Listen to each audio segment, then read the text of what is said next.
Imagine that each morning when you wake up, you're smiling and looking forward to your day, knowing that you're happy even while dealing with grief and loss. The Grief and Happiness podcast inspires, comforts, and supports you with each new episode.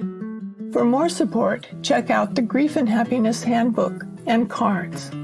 I welcome you to listen to this podcast and discover endless possibilities for your life. Aloha. I'm so happy you came to join us today on the Grief and Happiness podcast, and I have a very special guest for you from London, and I'm excited about that. She's done a lot of work in this area, and I think we're going to have a great conversation. So welcome, Ghulam. Yes, thank you. Thank you. And it's Ghulam Fernandes. Can you tell us a little bit about you and what you do? Yes, I help people who are struggling with loss and feeling stuck in their grief journey to move forward and get their life back without spending years in pain and therapy. So what I offer is very different from traditional grief counseling.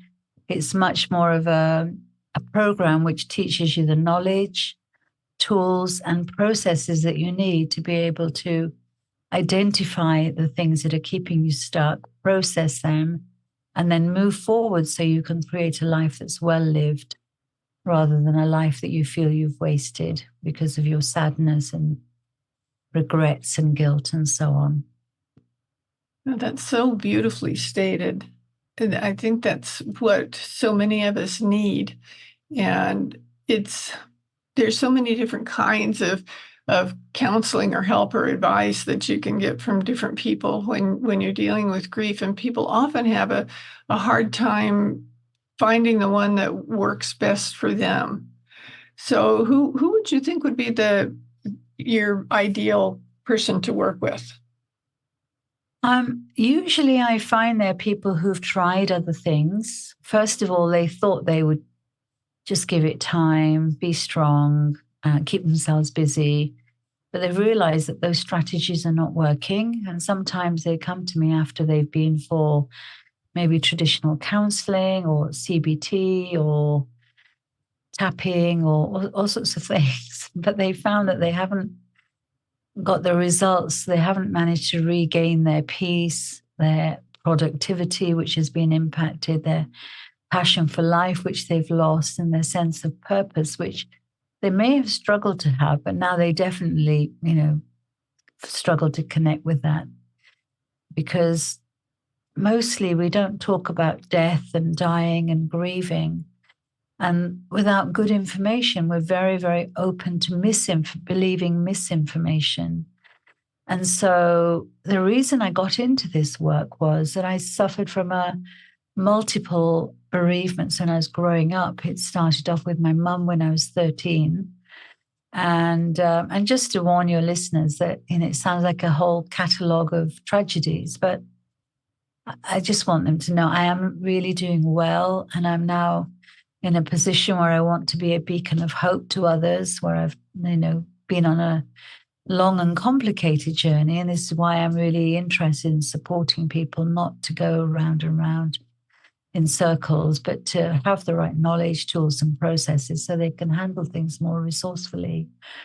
And so it started with my mum when I was 13, and she was going on holiday. And just before she left, we were quite happy, actually. We thought, while they're away, we can play. But just as they were about to leave, I had this sudden urge to give her a big hug and tell her that I loved her.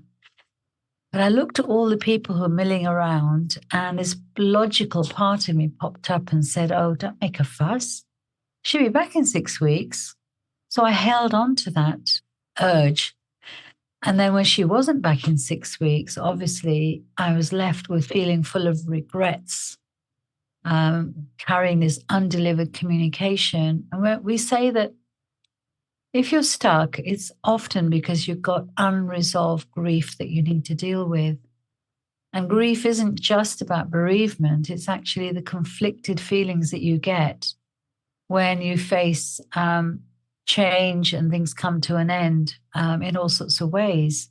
the conflicted feelings actually can then produce feelings of loss and grief, whether that's a romantic breakup, or whether you've been made redundant, or whether you've had a big move and you've lost friends, and life is full of changes. If you don't have the right resilience and tools and knowledge, sometimes we just push it all into this imaginary backsack we carry, and it just gets heavier and heavier. So I didn't have a clue about how to deal with this. So when somebody said to me, "Oh, you mustn't cry, you've got to be strong for your brothers and sisters," I believed them. And not only did I believe them, I spent years trying not to cry, trying to be strong for my brothers and sisters. But all it meant was that my own grief just sat there waiting to be resolved. Because we realize that grief is not only negative, it's cumulative, and it doesn't just go away. People often think that time's a healer, but actually, on my training, when I learned that, how long would you have to wait if you had a flat tire for it to reflate itself? And I couldn't stop laughing because I realized that's what I'd been doing, really. I've been waiting for things to kind of sort themselves out. But actually, it's the actions that you take, whether it's changing the tire because you know what to do, or calling in the specialist because you haven't got a clue, which is my case. I remember I broke down one time and I didn't even know how to open the bonnet. I thought it'd be very straightforward, but cars aren't straightforward anymore. So, yeah, it's not time that's the healer. So there are common sayings that actually are not helpful, because people go, "Oh, yes, that's how I should respond." But they're ones that can actually keep you stuck for a long time. And then my next major loss, I mean, I had lots of other losses with moving continents and going off to university and romantic breakups and all that life happens stuff.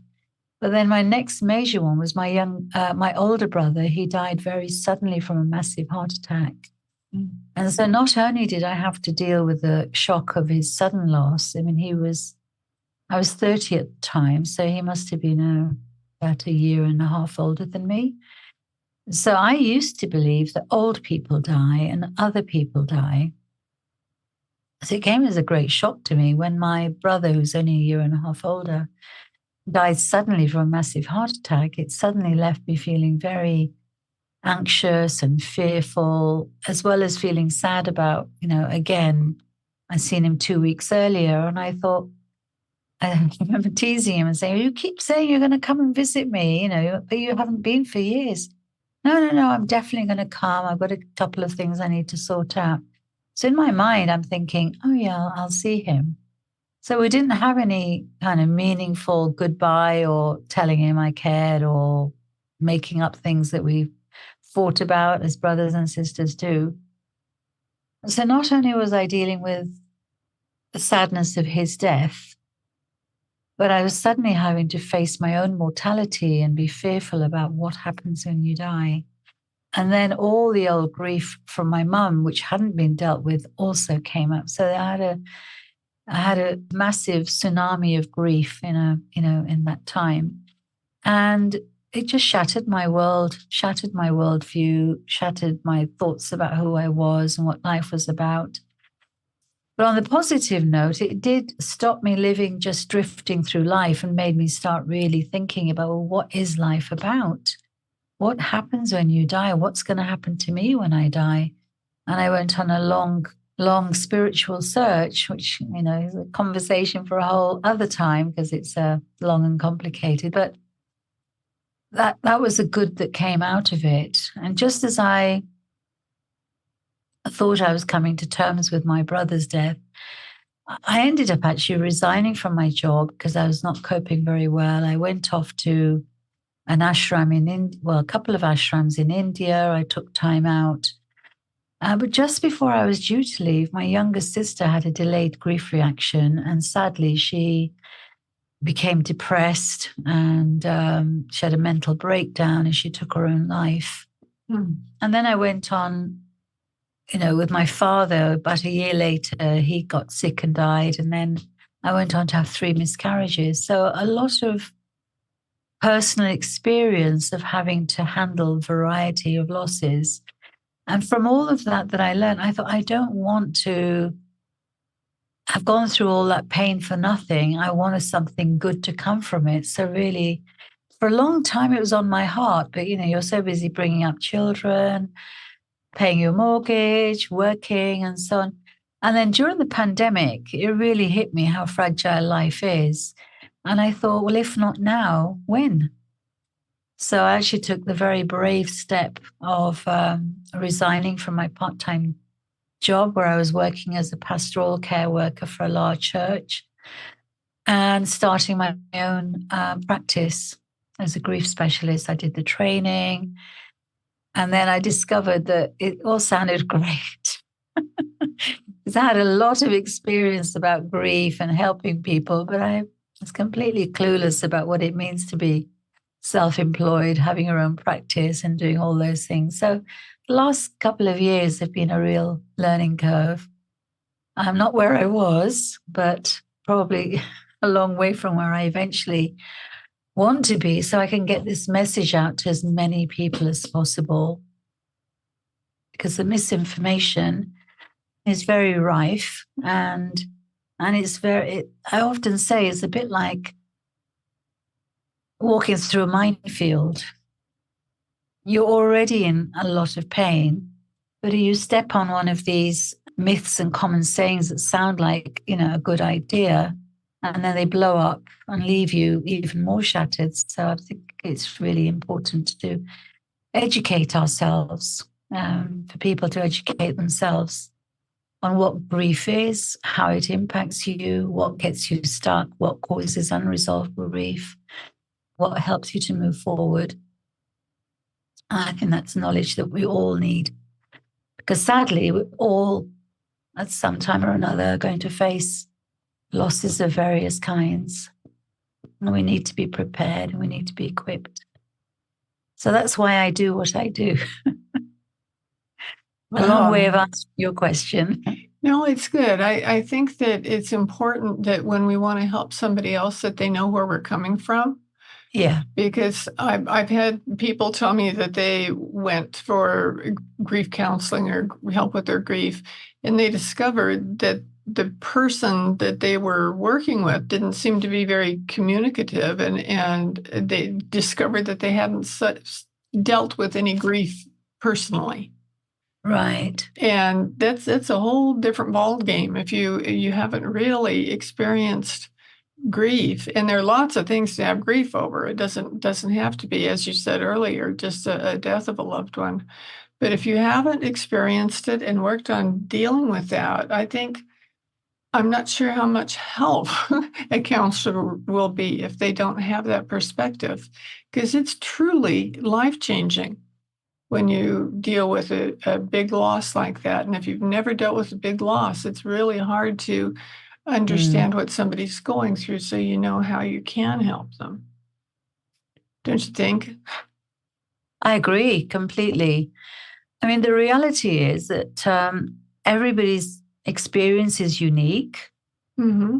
So however much you've been through, you're never going to fully understand what the other person's dealing with, because their relationship will be different. Their capacity for handling tough times will be different. The circumstances of the loss will be different. So I always say, look, I can't understand what you're going through, but I can remember what I went through and what wasn't helpful. But I think something that's really helpful for people to know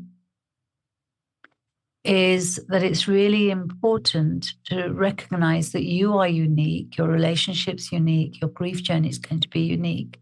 Sometimes I have clients say, oh, I don't know what's wrong with me. I'm crying all the time. And then I get another client who'll say, I don't know what's wrong with me. I just can't cry. I'm just not crying. It's as if they've built up some sort of idea in their head of how they should grieve. And then they're starting to compare themselves either to some model, like the 5 stages of grief or other stages of grief that exist, or They're comparing themselves to what other people are saying about how they should feel or not feel. So people might say, what? Because I remember when people used to ask me about my mum, they were completely puzzled when, 10 years after she had died, 15 years after she had died, I was still going, I'd be talking about my mum and I'd be like a puddle of tears. I couldn't talk about it without it feeling like I was there all over again. And they were like, I'm really sorry. When did this happen? They're expecting me to say last week, last month, last year. And I go, how many years? And they go, really? Like, shouldn't you have got over it by now? But the problem with unresolved grief is that until you've resolved it, it sits there, keep asking for attention and keep wanting to. I mean, it literally is like you're stuck there. In fact, I have a funny illustration. My older son, when he was young, he used to love a character called Postman Pat. I don't know if they have it in. I haven't heard of that. So, So, yeah, no, they used to have these stories. Anyway, there was a scary scene where his bicycle had gone out of control, and he used to find it very scary. So, what he used to try and do was to fast forward the video to go past that scene, but he didn't understand which was rewind and fast forward. So, he'd press rewind, and then he'd end up reliving it again. And then he'd try and press fast forward, press rewind. He was like stuck in this loop. And I think for people who are stuck in their grief journey or, dealing with a particular loss they're really struggling to come to terms with, it is almost as if they're constantly pressing the rewind button, reliving everything as if it's happening or it's just happened. And then they can't see further than that. So whenever I thought about my mum, I would be stuck on, why didn't I tell her that I loved her? Maybe that was my intuition telling me, why didn't I listen to my heart? And I couldn't get past that conversation and beating myself up over it. If only I'd done this, why didn't I do that? And so on. It meant that I couldn't really connect with all that we had had before that moment. I couldn't remember all the laughter and all those sorts of, fun times we'd had and all the love we'd had. It wasn't until I'd actually made peace with that moment and I was able to reconnect with all of the relationship that I was able to remember some very funny stories, of my mum. And the funniest one that I sometimes share is that this is showing my age. We were at primary school and they were showing us the man landing on the moon on this very small black and white TV. So we went home all excited. Mum, we saw the man land on the moon. She looked at me really puzzled. She said, don't be ridiculous. Look at the moon. It's so small. How can anybody land on that? That's funny. Because with her, it's, you see what you get. And it's made me stop and think because I was still too young to really understand that the further something is, the smaller it looks. But it was really nice to be able to reconnect to some of those funny memories and the fun times as well as the sad times. That's right. I know a lot of people, especially if they've experienced something traumatic to do with a death, that it takes a long time to get over it. I know when my husband Jacques died, I felt that he had died when he was sitting down into the car in our driveway. I knew he was gone. He looked up at me and said something and then just kind of collapsed and slid down between the seat and the dashboard. And I didn't know what to do. I couldn't get him out. I couldn't move him. I just didn't know what to do because it was such an odd situation. And he was stuck there. And so I called 911 for emergency care. And when they arrived, I said, he's got a do not resuscitate plan, the order. I've got the paperwork and everything, but I can't get him out of the car and I don't know what to do. Can you just help me? Well, they got him out of the car and then they did CPR. And once they started, they couldn't stop. And I was not happy about that because I told them specifically, don't do this. And so I followed the ambulance to the hospital and then saw him. They kept doing that shock, trying to resuscitate him or revive him. And I could see it happening and seeing the jump of everything. And it was so traumatic to me that Mm. a couple of years later, I had to go to that hospital for something and I had to sign in, do some certain things when I was there. And they were in the process of remodeling.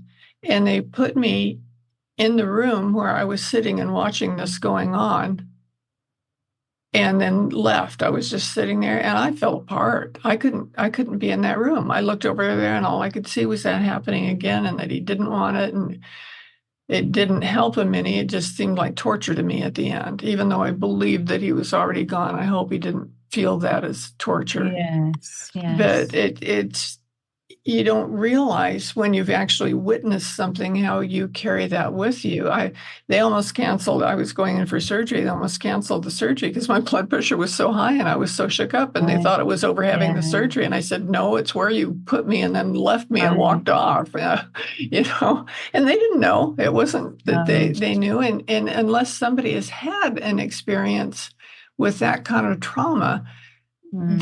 they don't understand how someone would react to it.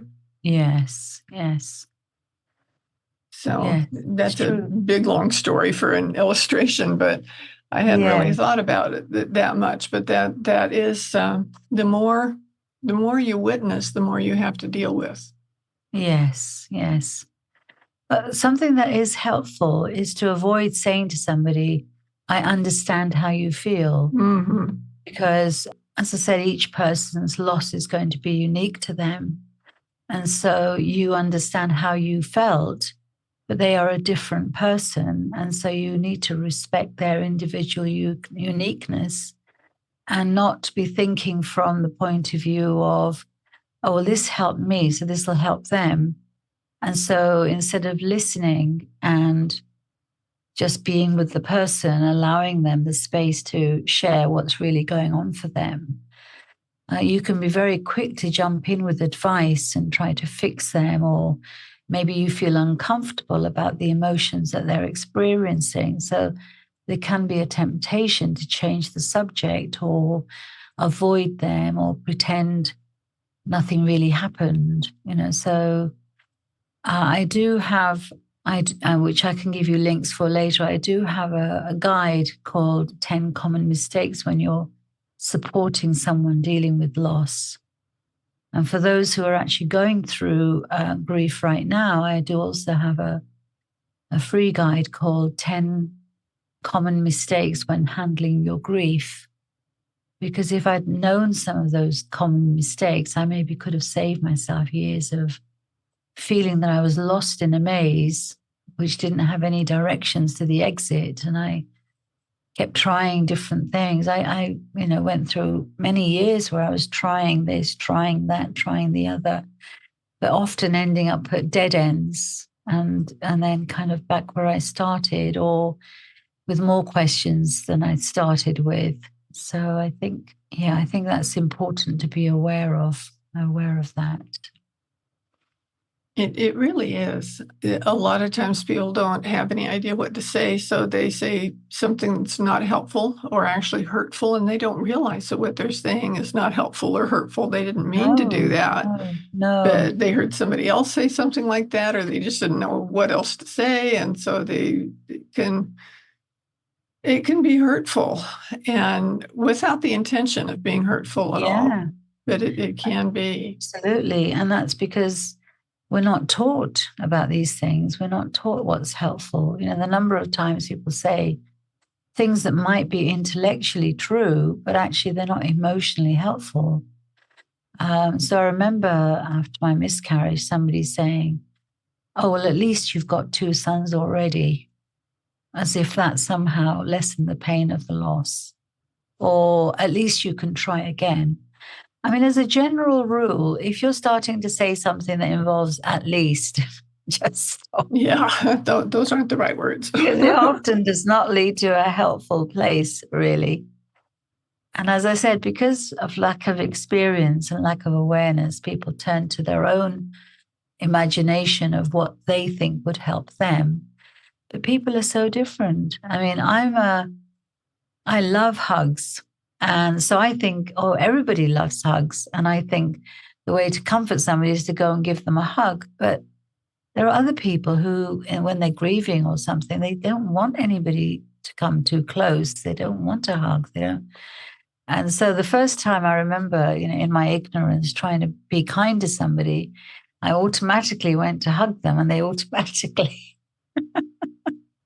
moved back. And I like, oh, so it's really important not to take things personally as like a personal rejection, because what's comforting to that person is something you need to be curious about. And if you're not sure, just ask. You can just, I'm, really feel for you. What you're going through is devastating, but I feel really out of my depth. Please coach me in. I want to help. What would you find helpful right now? I think the other thing is your mind is in such shock that often you struggle to make decisions. So rather than saying, let me know how I can help, that's just too big a question. It's much easier to offer what you are willing to do. And you might say, well, would you like me to go shopping for you? Or would you like me to come and clean the house? Would you like me to accompany you to the office to fill out the forms? Or, so you can think about lots of practical things, but always check. Because some people might feel that they want to do everything themselves because it's their way of partly saying goodbye and so on. Some people will be so overwhelmed that they just don't know where to start with the paperwork. And if you're good at that, they really welcome you getting involved. But it's always worth, this is what I'm thinking. Would that be helpful? Don't assume that you're meant to somehow read somebody's mind and know what's going to be helpful. And if you're asking, you failed. No, you recognize everybody's unique and you recognize that it's better to ask than to do something you think's helpful and really ends up hurting them. That's right. And it's so interesting how things work out like that. I can't tell you how many people said, just let me know if you need anything.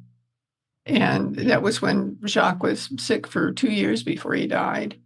And he was so sick that I couldn't leave the house to go like grocery shopping. And it was before they had grocery delivery services. And I couldn't take him with me. I couldn't leave him by himself. And we were running out of food and I wasn't sure what I was going to do. So I started calling all those people that said, just let me know. And not one of them answered the phone or returned from the message that I left him saying, I really need some groceries. Can you help me out? And not one of them. I stopped calling after what I felt like were rejections, a few times. And it was really hurtful. So I thought, why do you say something if you don't mean it? Yes. So anything that you say, yeah. what you're doing. And mean a it. vague promise of help ends up being a vague promise of help. And as you said, it's when you're already struggling, the thought of having to ask for help, wondering if the person will help, did they mean it? Were they genuine? I don't want to be a trouble. I don't want to bother anyone. It makes it really hard. So actually be realistic about what you are able to help with or not. And don't offer help if you can't follow through, because it's raising expectations. And then there's even more hurt when you find out that actually they're not real, genuine offers. And I mean, somebody who can't cook, it would be pointless them offering to bring you a meal. Well, they could For stop by example, a place and get something. no, for example, but they might be really good at finding bargains. So or really love cleaning, or so from the other side, if you want to help somebody, think about what you're naturally gifted in, good at. Obviously, sometimes you just have to do something because you have to do it. But if you can make offers that fit in with, who you are in your lifestyle and what you can manage, then you won't end up feeling burdened or bothered or put upon or all those sorts of things so that you can get into, especially if somebody's unwell for like 2 years, Hmm. Yeah. So, the offers of help, they need to be realistic so that they can be sustainable. Yes. Yeah, that's so important. I remember one situation with me that a friend of mine's husband was dying of cancer at the same time my husband was dying, and only he was a lot closer to it. And I stayed in touch with her, and when he died, the day of the funeral, I went over to the house before the funeral was scheduled because I knew everybody was going to come to her house afterwards. And so I was taking a casserole or something over. I don't remember what it was, but I took it over and I said to her, "Well, who's going to stay here at the house while you go to the funeral?" And she looked at me like she had no idea what I was talking about. And I said, "You really need to have somebody stay at the house while you're gone. And I would be happy to do that. So don't worry about it. I'm just going to stay here." And I was so glad that I did because people brought food that didn't go to the funeral and they wanted to come and drop it off and they wouldn't have been able to had somebody not Yeah, been well, there. that was very thoughtful of you. And Yeah. I had also heard of people looking at obituaries in the newspaper to see when they could go break into houses when they knew nobody was going to be Yeah. there. And so So, I said, you have to have somebody here, and I'm going to yeah, do that for you. So just go ahead and go and don't think about it, you know. But that's people, brilliant. there's a lot of things that you don't think about because you haven't been in the situation or you haven't thought about it. And I think There's that so much it's, chaos in your brain. oh You're yeah. trying to deal with the shock, you're trying to deal with all the practicalities, and then people are telling you you should do this or you shouldn't do that. And, it's a very tough time, very tough time. Yes, it is. So simple acts of kindness make a huge difference. Yes. Cheap to say, oh, let me know if you need any help, but actually saying, I'll stay here, I'll pick up some shopping, I'll bring you a casserole, specific practical help. It really touches the heart at a time when you really feel like, the rug's been pulled out from under your feet. So, yeah, no, I think it's really, really helpful, the illustration you've given. Yeah, and there are things too. I was just thinking about why I wrote my books and got my cards or published my cards because I had a friend whose husband died. We lived on the mainland before we moved to Hawaii, and we were good family friends. And her husband was a lot younger than we were. She was a lot younger than we were, and her husband just suddenly died. And she had never thought, I think, about her husband died. They thought they were going to grow old together, and that didn't happen. Yes, And yes, I wanted to help her, but I was so far away. So I ended up mailing her in the mail a card every week for a year. that's And she was so so amazing. grateful for that. And that's the sort of thing you Yeah, don't have to have permission for. That's something that you can just do.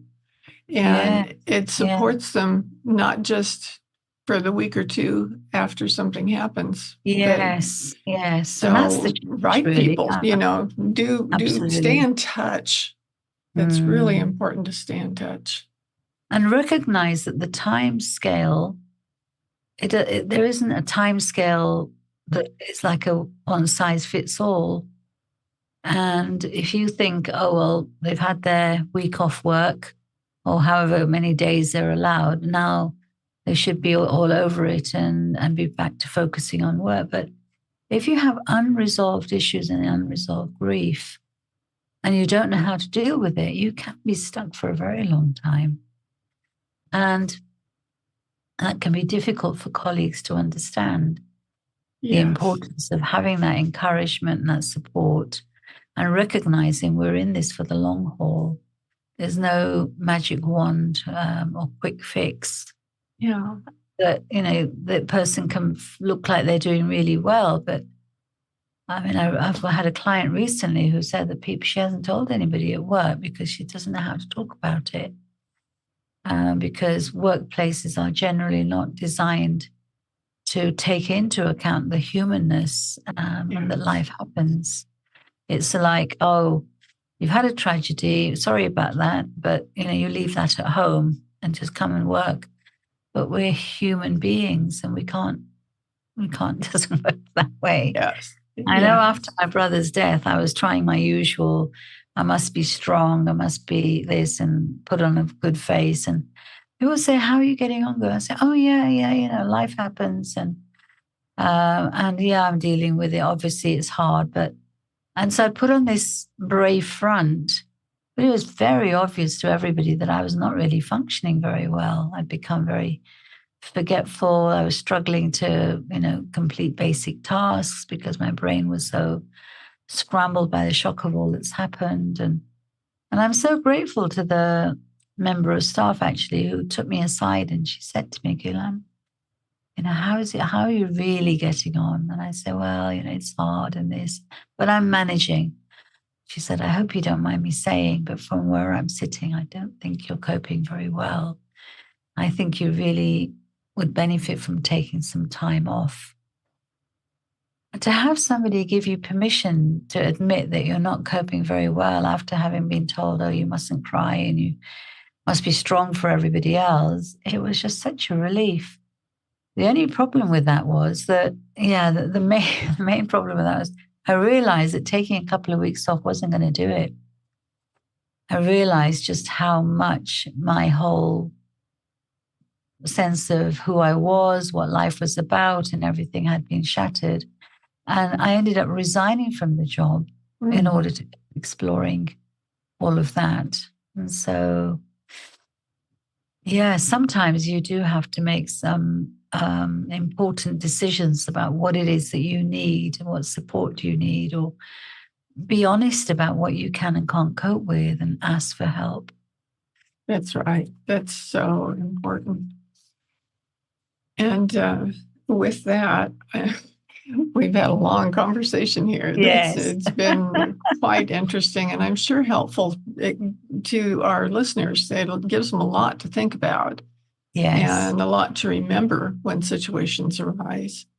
And I really appreciate you being here and having this conversation with me. And we'll have in the show notes the links to what Ghulam was mentioning while we were talking, and a way to get a hold of her. And I'm very happy that you listened to this today. And I hope you'll take it to heart. I just want to say, Emily, I'm so thrilled to be invited on your podcast because I so admire the work that you're doing, the paradigm shift that it takes to understand that actually grief and happiness can coexist. It's not like you're either sad all the time or you're happy all the time. No, you can take responsibility for creating moments of relief, peace, calm, joy, and recognizing that taking that little break, your grief is still going to be there to be processed. But by taking care of yourself, you're going to be in a better position to actually process things and then learn from things and then move forward so that you can carry on and create a life that's well lived. And I so admire that you turned your pain into purpose and you didn't stay just stuck in the pain. You decided, well, something good has to come out of this. And, writing your book and starting the Alliance, I think, I'm so inspired by what you are doing and what you're going to do. And I'm really so thrilled our paths have crossed. So thank you for inviting me. And it's really been a pleasure. I've really enjoyed talking to you, and I appreciate that. And as you were talking, I thought, I really am happier now than I ever have been. And that probably sounds like a very strange thing to say to somebody who's lost two husbands, but I haven't really lost them. They're going to be in my heart for the rest of my life, both of them. That's why I have two last names, because I love them both. And it's really wonderful to think that all the stuff that you go through, you still can find happiness on the other side. Yes, absolutely. And finally, I often do say, you can't change what has happened, but you can choose how you respond. So I encourage people to get hold of your book, and not keep replaying that loop like my son, but start to actually move forward. Yeah. Thank you. Thank you very much for that. Yeah. Okay, and to my listeners, I'll see you again next week. I'm so happy you come and listen, and know that this is helping you on your way to experience that happiness that you would love to have. So I'll see you next week. Do you want more comfort and support and happiness? Join the Grief and Happiness Alliance at our free gatherings on Zoom every Sunday. Visit my website at griefandhappiness.com and read my books, The Grief and Happiness Handbook, and get your set of the beautiful Grief and Happiness cards. Be sure to subscribe to our podcast, rate it, review it, and binge listen to all of our episodes. I can't wait to welcome you back to another episode of the Grief and Happiness Podcast.